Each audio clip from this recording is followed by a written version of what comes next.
Los hiperbóreos era un elemento, viene de la mitología griega. En la mitología griega estaba este pueblo de semidioses que vivían al norte de Grecia. Y los alemanes, más bien los nazis, el esoterismo nazi, que era toda una corriente del nazismo, cuando llegan al poder empiezan a inventar todos estos orígenes míticos del pueblo alemán y se interpretan a sí mismos como los hiperbóreos. Entonces ellos eran estos semidioses rubios, altos, de ojos azules, de los cuales hablaba la mitología griega, según ellos. Y esta película está inspirada y vinculada a la mitología y a la literatura y a las ideas de Miguel Serrano, que era un escritor, poeta, diplomático chileno y también nazi chileno, que es parte de ese movimiento del hitlerismo esotérico, y él habla mucho de los hiperbóreos, porque él ve, en muchos de sus libros, él expresa un vínculo que habría entre el pueblo mapuche, algunos también pueblos como americanos, como incas, etcétera, con los hiperbóreos, y según él, los primeros en llegar a América en realidad fueron como los pueblos que originaron después a los vikingos. Entonces, en parte de este delirio mitológico de Serrano sobre el origen de América están los hiperbóreos. Nos conocimos en la universidad. No éramos compañeros, pero teníamos amigos en común. Joaquín estudiaba arte, que en esa época estaba en Lo Contador, y yo estudiaba diseño en Lo Contador, y nos ubicábamos de carretes, de fiestas, de vernos ahí en el campus, y empezamos a trabajar juntos el año 2007, sin ser amigos.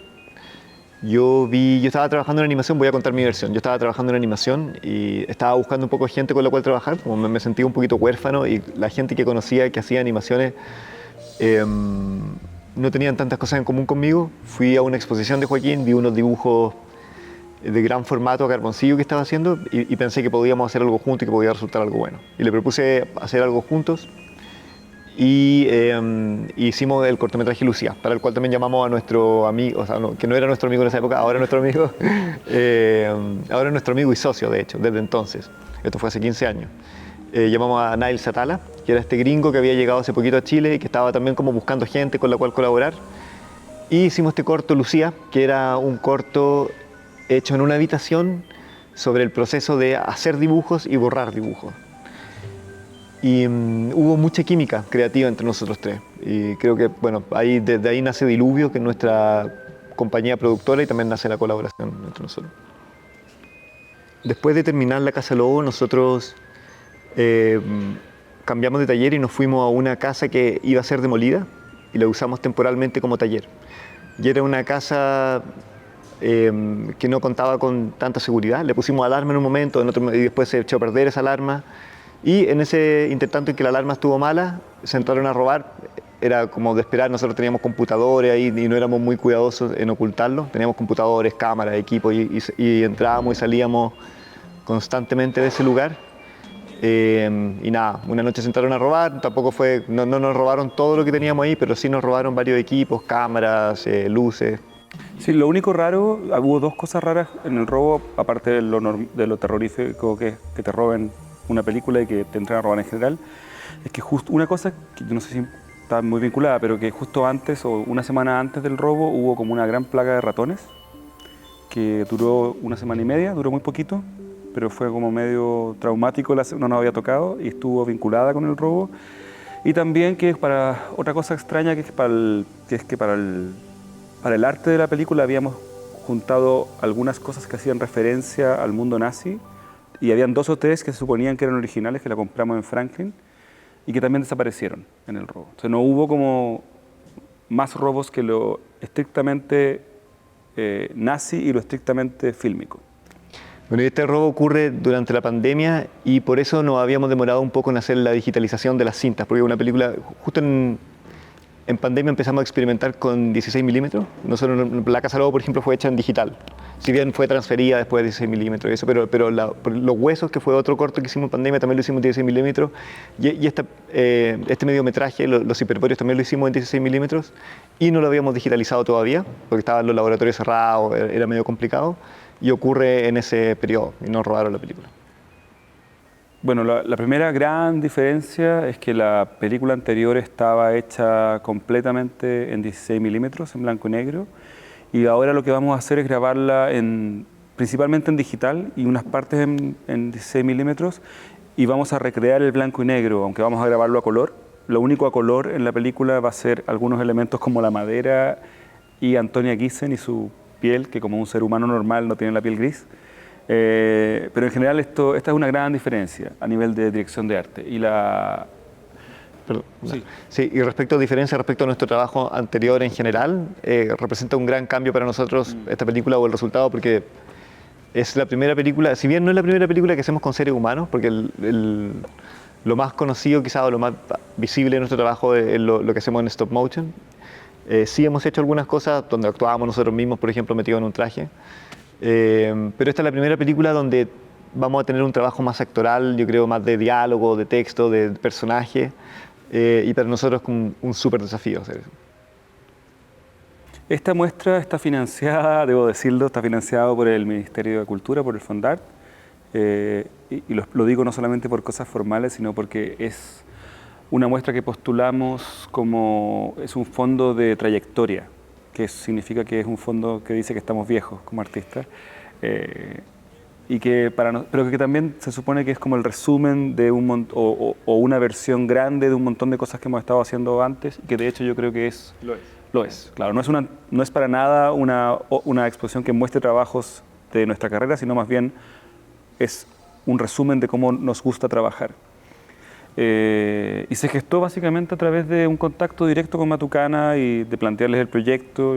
Claro, ese proyecto cuando lo postulamos ya fue pensado para este espacio. Sí. O sea, este proyecto fue pensado totalmente para este espacio. No se me ocurre en Santiago otro espacio donde podríamos haber hecho esto.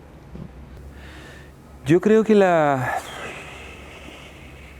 con los años, creo que nos demoramos con Cristóbal en entender cómo abordar lo político en nuestras obras, y en el momento que lo entendimos nos ha costado soltarlo.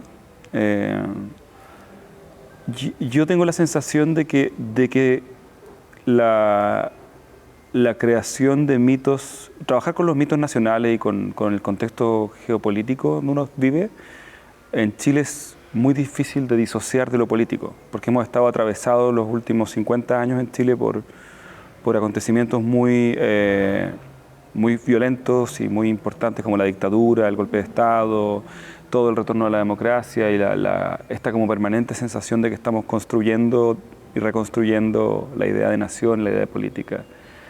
Y creo que eso ha ido como, para mí por lo menos ahora me cuesta pensar en hacer trabajos que nombren al mundo, siendo el mundo lo inmediato, Chile por lo tanto, y que no involucren dimensiones políticas de ese mundo. Sí, hay algo, dando una respuesta más directa y quizás más simple, es como nos interesa la política, creo que no, que está muy en nuestros intereses más inmediatos. O sea, yo creo que los dos escuchamos podcasts de política, yo leo los diarios, estoy relacionado no con gente directamente de la política, pero sí amigos que tienen amigos de la política. Bueno, Joaquín más directamente, sí, por su familia.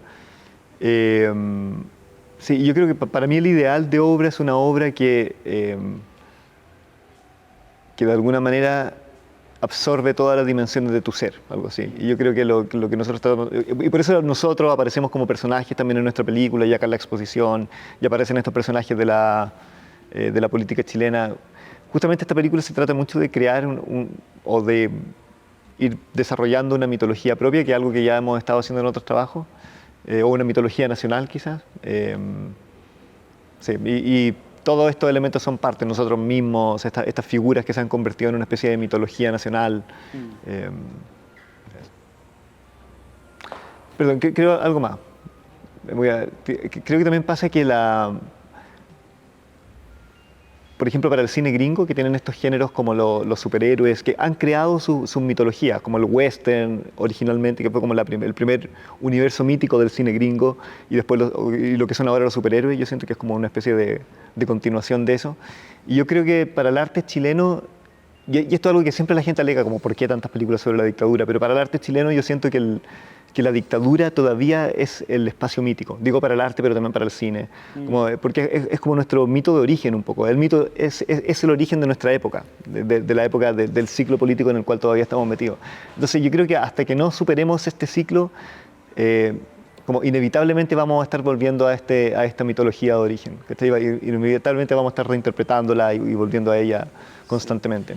Me va a quedar pegado un poco, pero me acordé ahora una época en que yo estaba estudiando mucho crítica y teoría y literatura, y había un ramo muy bueno de Brino Rojo que era sobre crítica literaria latinoamericana, y la gran pregunta del curso, que era una muy buena pregunta, era como, ¿existe algo llamado literatura latinoamericana o no? ¿Cachai? Porque obviamente las literaturas son como sistemas complejos que se van formando, y no todas las literaturas son literaturas en forma, ¿cachai? Como hay ciertas, parece como, ya no me acuerdo cuáles son las particularidades, pero no basta con que haya un buen escritor o escritora, tiene que haber un sistema, etcétera, etcétera. Y de alguna manera creo que yo siento que Chile, como otros países, es un país como culturalmente muy dudosamente formado. Yo como que entonces creo también que justamente lo que tú dices tiene que ver con eso, como que para entender cómo somos o para entender el mundo que nos rodea, necesitamos ir a los mitos de origen, y como no tenemos tantos mitos de origen que sean, hay algunos, pero son medio exóticos para santiaguinos como nosotros, sí. ¿Cachai? Necesitamos ir a las raíces de la formación de lo que entendemos por sociedad, y parece ser que todavía está eso en la dictadura, en la política, en el fantasma de Jaime Guzmán, ¿cachai? En el cuerpo tibio de Pinochet todavía, en Longueira, no sé, como gente que todavía está vinculada a ese mundo y que son parte importante de nuestras definiciones de mundo. Yo creo que eso tiene mucho que ver también con el reseteo cultural que hizo la dictadura, que fue muy efectivo, fue realmente muy efectivo. Y yo creo que para mí, cuando veo documentales, por ejemplo, anteriores a la dictadura, se me parece como una especie de prehistoria, como un mundo demasiado lejano, como muy poco, el habla evolucionó demasiado en estos años. Bueno, y obviamente es nuestro mito de origen, porque la dictadura es el territorio de nuestra infancia, de la infancia de nosotros dos, pero también políticamente se siente como el reseteo, el último reseteo, ¿cachai? La presencia como de marionetas y de figuras más similares a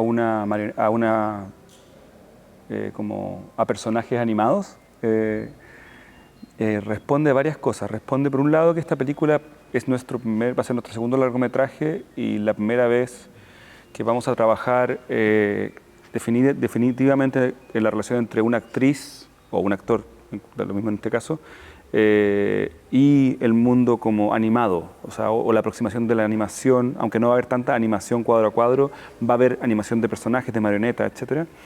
Y nos pareció que en la búsqueda, digamos, de cómo crear un mundo en que pudiera dialogar una actriz como Antonia Guisen y marionetas para todo el resto de los personajes, llegamos a una estética como más caricaturesca, pero no sé bien por qué. Sí, yo creo que tiene que ver con varias cosas. Igual es divertido que lo preguntes, porque de hecho por primera vez teníamos la regla de no vamos a hacer caricaturas. O sea, lo dijimos explícitamente. Nunca antes dijimos como, esta película se va a mover entre la abstracción y el realismo, no las caricaturas. Y parece que nos quedaron caricaturas, en cuanto a como estilo visual. Sí. Pero yo creo que tiene harto que ver con que, bueno, el proceso de construir la escenografía y los muñecos lo hicimos en conjunto con un taller. Hicimos un taller acá en Matucana, llamado Invocando a los Hiperbóreos, donde convocamos a 25 personas que nos ayudaron a hacer esta marioneta. Yo creo que ahí había una mezcla de manos.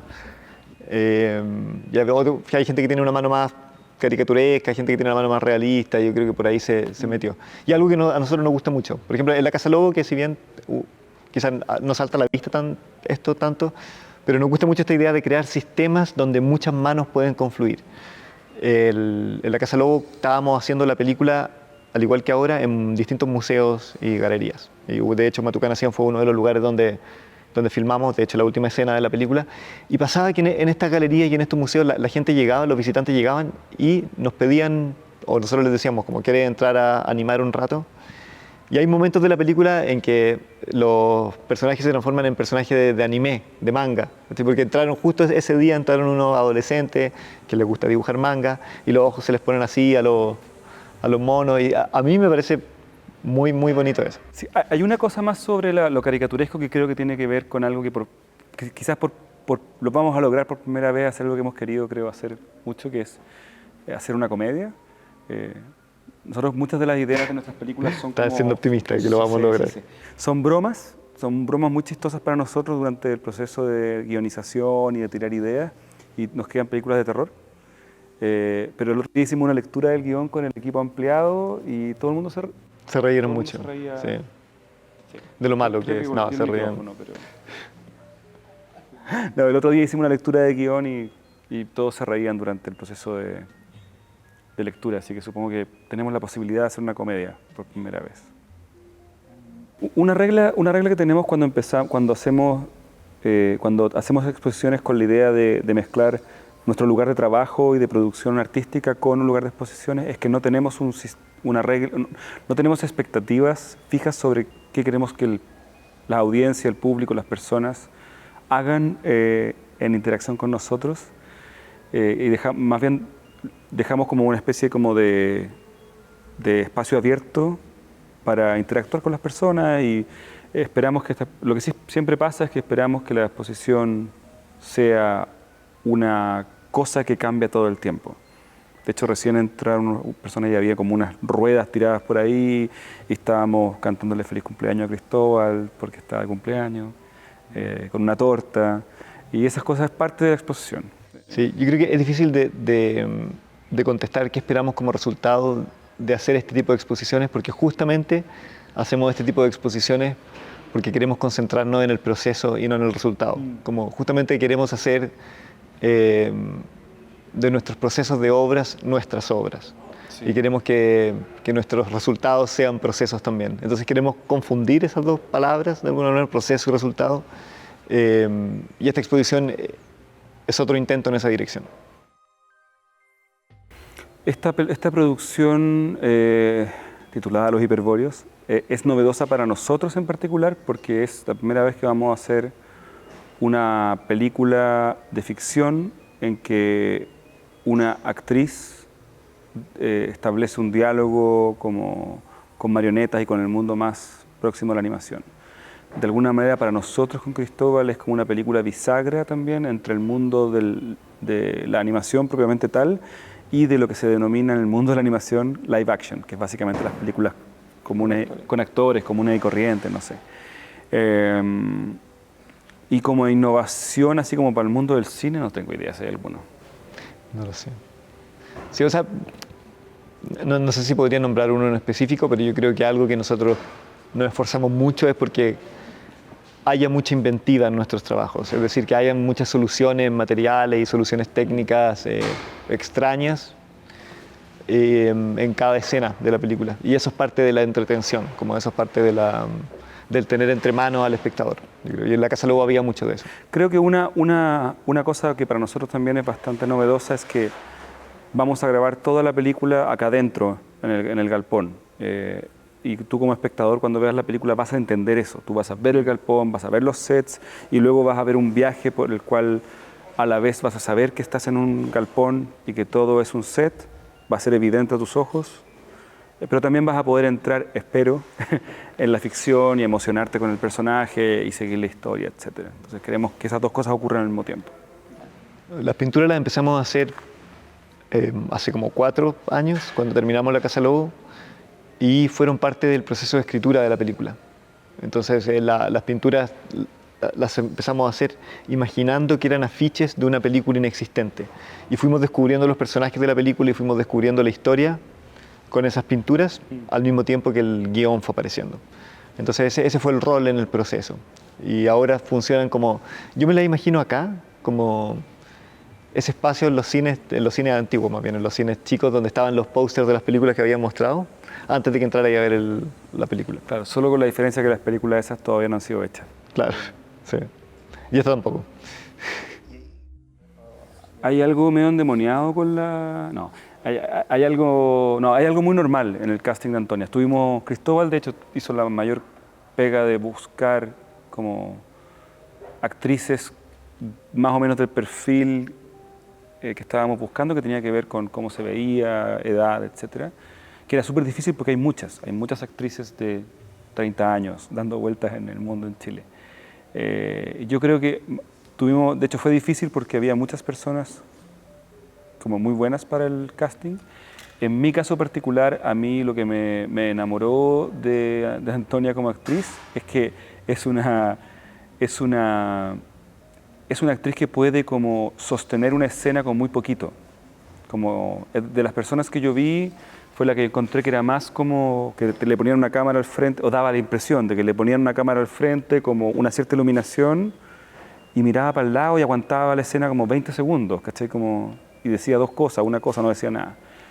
Y sentí que una persona con ese talento podía como ayudarnos a hacer una película con una sola actriz.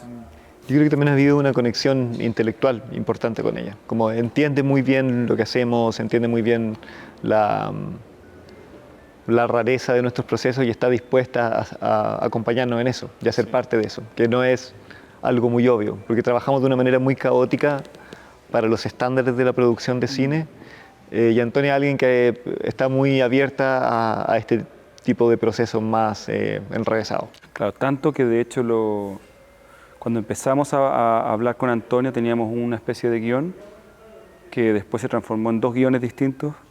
Entonces, lo bueno le dijimos es que en vez de hacer una película vamos a hacer 2 con ella.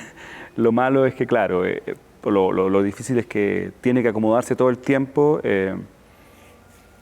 y a esta altura está tan dentro del proyecto que el personaje principal se llama Antonia Guisen y se presenta como Antonia Guisen en la película. Sí. Y lo endemoniado de la Antonia, lo único endemoniado es que para la Casa Lobo necesitábamos una actriz que hablara alemán y castellano fluidamente y trabajamos con Amalia Casay, que en esa época vivía en Berlín, y después de hacer la Casa Lobo y otras cosas se vino a Chile y adivina dónde vive Antonia Guisen. En Berlín. Pero hay un tema con Berlín. Te acordé que cuando hacíamos los primeros cortos yo siempre tenía que viajar a Berlín. Sí. El día que terminábamos. Siempre, al día siguiente, el fin de rodaje, los primeros 3 cortos que hicimos, Yo viajaba a Berlín. Cristóbal viajaba a Berlín. Hay un vínculo ahí. Y bueno, te fuiste a vivir a Berlín. Me fui a vivir a Berlín. Entonces, para poder trabajar con una actriz chilena tenemos que irnos a Berlín. A Berlín. Sí, yo creo que el referente, como nuestro mayor fantasma, nuestro mayor referente artístico, al menos el que está más presente en nuestras conversaciones, es David Lynch. Yo creo que sí, es como... Sí, yo creo que definitivamente el que más presente tenemos, el que yo creo que más nos inspira. Y hay otro que no podemos dejar de mencionar, si bien yo creo que no lo miramos tanto y no hablamos tanto de él, pero sí siempre terminamos pareciéndonos mucho a él, que es Jan Swaggmajer, que es como cineasta checo, es como el padre de la animación stop motion experimental. Y yo creo que esos son como los 2 papás. De hecho, esta película corre un riesgo terrorífico. Por ambos lados. Por ambos lados. Porque Jan Swaggmajer, una de sus marcas, Jan Swaggmajer es como el padre de la animación stop motion más material. Y también es como uno de los ejemplares más conocidos de personas que mezclan stop motion con actrices y actores. Entonces es un gran problema, pero es un problema divertido. Lo que esperamos si esperamos algo del público, yo espero que cada cosa que le pase al público sea distinta. Lo que sí creo que nosotros esperamos que el público no tenga es como aburrimiento y decepción. Creo que una cosa que con Cristóbal siempre nos decimos y creo que tomamos como regla es que cuando una persona toma una micro y vaya a ver nuestra exposición, lo que le pase o lo que vea al menos valga el precio de la micro, que no siempre es así. ¿En qué sentido? Es que es como... a mí me parece muy frustrante cuando uno va a ver una muestra y hay como un palo apoyado en la esquina y como una luz apuntando a la ventana y sería. En general, quizás por eso terminamos haciendo cosas muy barrocas y llenas de cosas. Así que en general me esperaría que las personas salgan como con una idea o con una sensación de que vieron algo que les produjo muchas sensaciones. Y bueno, como comentaba Joaquín antes, justamente tratamos de no tener expectativas muy claras de lo que van a ser estas interacciones, es como hacerte amigo de alguien un poco y uno no sabe exactamente para qué va a ser esa amistad. Yo creo que hay algo de eso en esto. Y pasó, por ejemplo, en la Casa Lobo, que no teníamos idea, nos preguntaban ya, pero ¿cómo se va a manifestar en la película el hecho de que estén transitando por museos? ¿Cómo se va a ver la arquitectura del museo? Y finalmente lo que ocurrió fueron interacciones muy inesperadas. Por ejemplo, que llegó un chico, nos preguntó qué es lo que estábamos haciendo, le dijimos estamos animando y me dijo ¿puedo pasar un rato? Y se quedó 3 meses con nosotros animando, haciendo una especie de práctica de animación. Otra gente que hacía lo mismo pero se quedaban 5 minutos, otras personas que traían parte de la decoración de la película. Hay gente que nos traía a los hijos para que los cuidáramos un poco menos encubiertamente. Y se fue gestando todo un tipo de interacciones que fueron completamente inesperadas, ¿no? En la mitad nosotros inventamos un centro cultural para ocupar los lugares. Y acá yo creo que va a ser lo mismo, no sabemos bien. No sabemos bien qué va a pasar cuando la gente llegue, estamos en mitad del rodaje, si va a haber gente que quiera ayudar o no hay idea, o documentar esto. Es siempre súper inesperado. Yo creo que una cosa que para nosotros es súper importante, más allá del formato que tenga la muestra, es que los espacios sean espacios vivos y activados. O sea, que tú como espectador entres y sientas que el lugar está vivo, cambiando, como... Creo que en general, y está bien, las artes visuales son lugares en los cuales tú vas y ves cosas que están colgadas o apoyadas en el suelo que no te hablan. O es arte interactivo, ¿cierto? Pero en este caso tú estás entrando como a la casa de alguien o como a entrar al cumpleaños de alguien. Entonces pasan cosas que son inesperadas, puede que te aburras en el cumpleaños, pero por último fuiste a un cumpleaños. Creo que nosotros tratamos de que la experiencia del espectador sea algo activo, vivo e inesperado. Y por eso no hacemos tantos planes tampoco. Estamos harto acá nomás, haciendo esto, por ejemplo.